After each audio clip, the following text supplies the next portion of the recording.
a todos os cristãos acerca da evangelização e da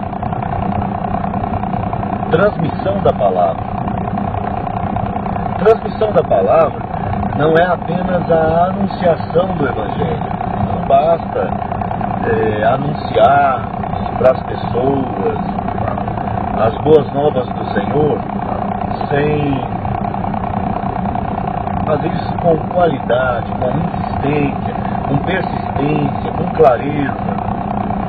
Porque o Evangelho, ele é rico demais, ele é profundo demais, ele é incrível demais e ele é indispensável demais. O Evangelho é tudo aquilo que todo mundo precisa. A transformação que o Evangelho causa, ela é superior, ela é incomparável a qualquer outro tipo de transformação que o ser humano consiga alcançar. Nem a transformação que as riquezas causam, nem a transformação que o ser bem-sucedido causa, nem a transformação que o casamento, que o nascimento de um filho, que a finalização de um curso, nenhuma dessas coisas é capaz de causar a transformação que o Evangelho causa.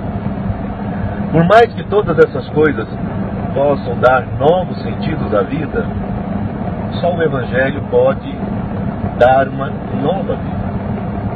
Dar à pessoa a capacidade de ser alguém totalmente diferente de quem ele sempre foi. E esse Evangelho precisa ser transmitido, ensinado em suas particularidades, ensinado com insistência, com perseverança. E todo aquele que é de Cristo precisa aceitar esse chamado. Se você não está envolvido na transformação de alguém, no esclarecimento do Evangelho, se você não está envolvido nessa transmissão maravilhosa, você não está envolvido no plano de Deus. E nós precisamos estar envolvidos no plano de Deus.